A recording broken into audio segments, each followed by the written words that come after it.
এর মধ্যে আমি একটু মটরশুঁটি দিয়ে দিচ্ছি, ভালোই লাগবে মটরশুঁটি। কেউ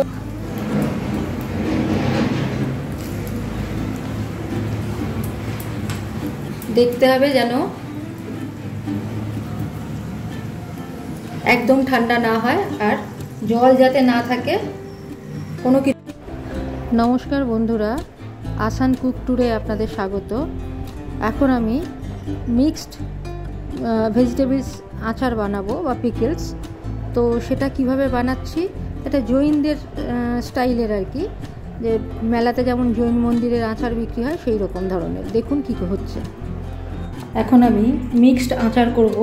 তার জন্য এখানে একটা মূলো এরকম লম্বা ছোট টুকরো করে কেটে নিয়েছি, একইভাবে কেটে নিয়েছি একটা গাজর, কিছুটা নিয়েছি ফুলকপি, একটা ফুলকপির অর্ধেকটা, আর একটা পেঁপেও কেটে নিয়েছি এরকমভাবে অর্ধেকটা, একটা ছোট পেঁপের অর্ধেকটা। আমি বেশি পরিমাণ, এবার কড়াতে অনেকটা জল নিয়ে নিয়েছি, প্রায় 1 লিটার মতো, কি তারও বেশি হবে।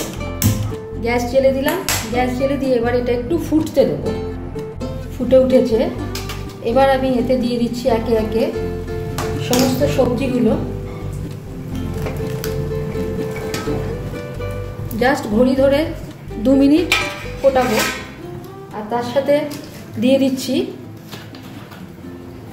একটু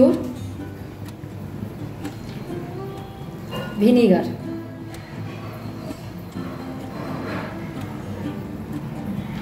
1 চামচ ভিনিগার দিয়ে দিলাম। ফুটে উঠেছে, 2 মিনিট হয়ে গেল। আমি এবার গ্যাস বন্ধ করে দিচ্ছি, আর এগুলোকেও এবার তুলে ছেঁকে নিচ্ছি। এখানে কিন্তু রাখা যাবে না, হ্যাঁ, কারণ এর মধ্যে রাখলে আরও নরম হয়ে যাবে।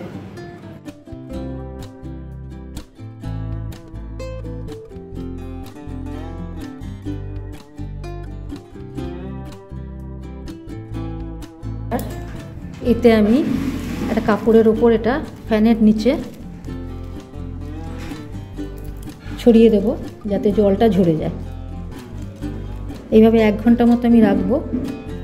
অল্প অল্প উপরটা শুকিয়ে গেলেই হয়ে যাবে। এতে আমি নিয়ে নিচ্ছি 2 টেবিল স্পুন,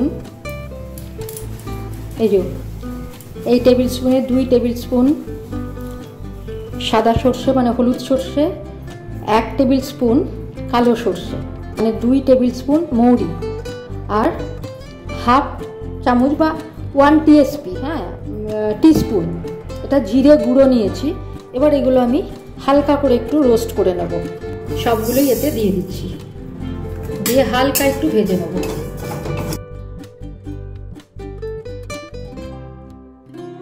মিনিট মতো জাস্ট একটু গরম করে নিলাম। এবার গ্যাস বন্ধ করে দিচ্ছি। খিচখিচে বেটে নেব, ঠিক আছে, গুঁড়ো করে নেব। খিচখিচে মানে পুরো মিহি গুঁড়ো করব না, খিচখিচে বেটেছি, আধ বাটা, ঠিক আছে, পুরোপুরি কিন্তু মিহি নয়, আমি বলে দিয়েছিলাম। ব্যাস, জাস্ট 2 বার ঘুরিয়ে নিয়েছি, তাতেই হয়ে গেছে। আচ্ছা, মশলাগুলো রেডি হয়ে গেছে। এবার মশলাগুলো আমি একটা পাত্রতে নিয়ে নিয়েছি, নিয়ে এবার কী করছি দেখাচ্ছি। এবার আমি এই মশলাগুলো নিয়ে নিয়েছি, এবার এতে একে একে আমি দিচ্ছি। এবার এই রোস্টেড মশলাতে দিয়ে দিচ্ছি 1 চামচ জোয়ান। এবার এতে দিয়ে দিচ্ছি, আমার মেথি গুঁড়ো করা থাকে, কম করে একটু মেথি, হ্যাঁ, এটা মেথি গুঁড়ো হাফ ডাস্ট করা। আপনাদের যাদের গোটা মেথি থাকবে, আমি তো সুগার আছে সেই জন্য আমি মেথি এরকম করে রাখি আর কি। তো আপনাদের যাদের গোটা মেথি থাকবে তারা কিন্তু ওই যে যখন আমি একটু রোস্ট করে নিলাম মশলা, তখন 1 চামচ মতো মেথি দিয়ে রোস্ট করে নেবেন। আর একটু সামান্য একটু আমি মেথি দিলাম, মেথি, এটা রোস্টেড পাউডার মতো, হাফ ক্রাস্ট পাউডার। আচ্ছা, এবার এতে দেবো আমি একটু হিং দিচ্ছি, কেউ ইচ্ছা হলে এটা নাও দিতে পারেন। এবার এতে দিয়ে দেবো হলুদ, এটা যার যার যে যেরকম রং পছন্দ করবেন। হলুদ দিয়ে দিলাম, এটাও 1 চামচ মতোই হলুদ হবে। 1 টিস্পুন। এবার এতে দিয়ে দিচ্ছি কাশ্মীরি লঙ্কা গুঁড়ো।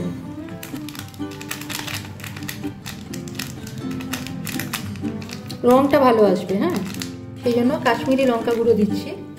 আর আমি কেটে রেখেছি, আপনাদের দেখাচ্ছি। কাঁচা লঙ্কা অনেকগুলো 4 ভাগ করে আমি কেটেছি। দিয়ে দিচ্ছি এখানে কালো জিরে, ছোট চামচের, এই চামচের 2 চামচ মানে হচ্ছে 1/2 টিস্পুন কালো জিরে দিলাম। এবার দেব অনেকটা বেশি পরিমাণে নুনটা, একটু বেশি পরিমাণে দিতে হবে। 2 চামচ নুন দিলাম। ব্যাস, এবার এটাকে আমি একটু মিক্সড করে নেব। আমার এগুলো সব শুকিয়ে গেছে, এটাকে আমি তুলে নিচ্ছি। এতে আমি প্রায় 1 কাপ মতো তেল দিয়ে দিচ্ছি। আমি 6-7টা কাঁচা লঙ্কা 4 ভাগ করে কেটে নিয়েছি। আর এখানে আদা আছে, পাতলা পাতলা করে এইভাবে কেটে নিয়েছি, লম্বা লম্বা করে, পাতলা করে। ঠিক আছে,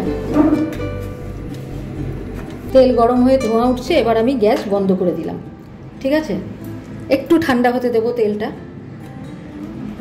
একটু ঠান্ডা হয়েছে, পুরোপুরি ঠান্ডা করব না, দেখতে হবে যেন একদম ঠান্ডা না হয়। আর জল যাতে না থাকে কোনো কিছুতেই, আচারের ক্ষেত্রে জল থাকলে ঠিক হয় না। কেটে নিচ্ছি। এবার এতে আদা, কাঁচা লঙ্কা এগুলোও দিয়ে দিলাম। এবার দিয়ে দিচ্ছি এই গুঁড়ো মশলাটা, আচারের মশলা। এটা যে কোনো টক আচারের ক্ষেত্রে কিন্তু বানিয়ে রেখে দেওয়া যায়। এখন পুরোটা দিচ্ছি না, কিছুটা আমি রেখে দিচ্ছি। এই যে কিছুটা আমি রেখে দিলাম।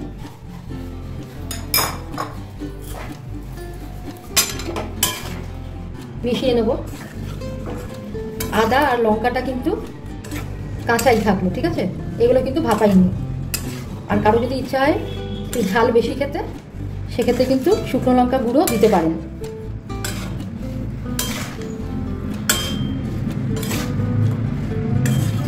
হয়ে গেল মাখানো। দিয়ে দেবো লেবু চিপে রস, লেবুর রস দিয়ে দিচ্ছি, গন্ধটাও ভালো থাকবে। ছেঁকে দিচ্ছি কারণ বীজগুলো আটকে যাবে তাহলে। যে যেরকম টক পছন্দ করবেন সেরকম দেবেন। আর ভিনিগারও কেউ দিতে পারেন, লেবু না দিয়ে ভিনিগার বা দুটোই। তো আমি ভিনিগারটা দিতে চাইছি না, আমি লেবুর রসটাই বেশি পছন্দ করবো আর কি, একদম ফ্রেশ একটা ব্যাপার আসবে। মেশানোর পর কোনো নুন দিইনি, কিন্তু নুন আমি আর 1 চামচ বেশি দিচ্ছি, কারণ নুন যত বেশি দেবেন তত নুন এটা কিন্তু প্রিজার্ভ করবে। ঠিক আছে, নুন একটু বেশি দিলাম আমি। দিয়ে এবার কিন্তু বাকি মশলাটাও আমি দিয়ে দিলাম, যতটা লাগবে ততটাই আমি করেছি, তাই জন্য পুরোটা দিয়ে দিলাম। এবার আপনারা যদি মনে করেন যে মশলা অনেক বেশি হয়েছে, সেক্ষেত্রে কিন্তু পরেও রাখতে পারেন আর কি, একটু সরিয়ে রাখতে পারেন যে অন্য কোনো আচারে আবার দেবেন। তো হয়ে গেল আমার মিক্সড ভেজ আচার। এবার এটাকে আমি, যেহেতু আমার এটা এখনও গরম আছে আর কি, তো কাঁচের বাসনেই রাখবো। আগে আমি এটা কাঁচের পাত্রতে রেখে দিচ্ছি, বাটিতে।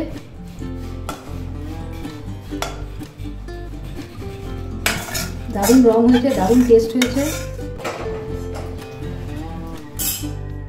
দেখুন কত সুন্দর রং হয়েছে। কয়েকদিনের মধ্যে, 2-4 দিনের মধ্যেই কিন্তু এগুলো মজে যাবে। হ্যাঁ, মিক্সড আচার রেডি টু সার্ভ, মানে এখনই খাওয়া যাবে না, রেডি, মিক্সড আচার রেডি। আমার মা একটা জিনিস করতেন আর কি, তেলের আচার যখন, মানে নোনতা আচার যখন, মিষ্টি নয়, নোনতা আচার যখন বানানো হতো, তখন মা কী করতো, তেলটা বেশি করে দিতেন। তেলটা বেশি করে দিয়ে এবার তো ভেতর থেকে হয়তো আমরা সবজিগুলো খেয়ে নিচ্ছি, বা এটা ওটার সাথে, আমরা তো পান্তা ভাত বা এমনি ভাতেও ভীষণই টক আচারই আমরা বেশি খেতাম, মিষ্টি আচার খেতাম না। মিষ্টি আচার বলতে খালি কুলের আচারই খেতাম। এখন তো সবই মিষ্টি আচারই বেশি পছন্দ করছি আর কি, সবই বয়সের ধর্ম, শরীরের ধর্ম। তো যাই হোক, এখন তো টক অত খেতে পারছি না, কিন্তু এইগুলো ভীষণই ভালো লাগে আর কি। তো তেল বেশি করে দিলে সুবিধা হয় কি, পরে ধরুন আপনি মশলা দিতে হলো না, বা মশলাও রেডি করলেন এরকমভাবে, এই তেলের মধ্যে কিন্তু আবার আপনি অ্যাড করতে পারেন সবজিগুলো, যেভাবে করলেন সেইভাবেই। কিন্তু আপনি যদি মনে করেন যে না একদম মাখো মাখো করবো, তেল বেশি হয়ে গেছে, সেক্ষেত্রে এটা হচ্ছে উপায় যে আবার সেম প্রসেসে অ্যাড করে দিন এর সাথে। তখন হয়তো আপনাকে মানে তেল আর গরম করতেও হচ্ছে না, মশলাও আর গুঁড়ো করতে হচ্ছে না, রেডি করতে হচ্ছে না এইভাবে, কিন্তু অথচ এটা কিন্তু শেষও হচ্ছে না। মানে একটু যেই কমছে বা আর্ধেক হচ্ছে, তেল বেশি আছে, আপনি বেশি করে দিয়ে দিচ্ছেন, যার জন্য আমার একটু তেল বেশি দেওয়াটা হ্যাবিট আর কি। এটাতে আমি আগেই বলেছিলাম যে এখানে মাঝে মাঝে কিন্তু সবজি টবজি অ্যাড করা যাবে আর কি। তো তেলটা যেহেতু আমার বেশি আছে, আমি আর একটা জিনিস অ্যাড করছি, দেখাচ্ছি আপনাদের। এর মধ্যে আমি একটু মটরশুঁটি দিয়ে দিচ্ছি, ভালোই লাগবে মটরশুঁটি। কেউ ইচ্ছা হলে নাও দিতে পারেন, আমি একটু দিলাম, দিয়ে এটাকে ঘেটে নেব।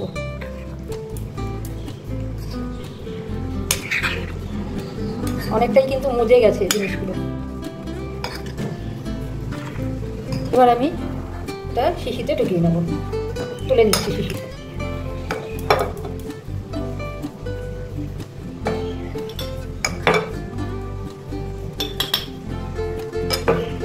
পুরো এক শিশি ভর্তি হয়ে গেল।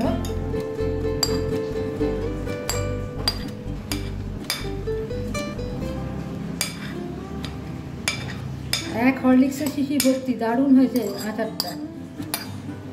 এর মধ্যে অন্য কারো যদি ইচ্ছা হয় আরও অন্য কিছু সবজি অ্যাড করতে পারেন, আর ভিনিগার একটু দিতে পারেন।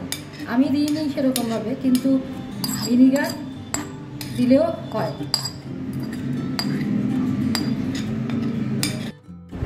এক শিশি আমার মিক্সড ভেজ আচার রেডি টু সার্ভ। আজকের মতো এখানে রাখছি। সবাই ভালো থাকবেন, সাবস্ক্রাইব করবেন। ধন্যবাদ।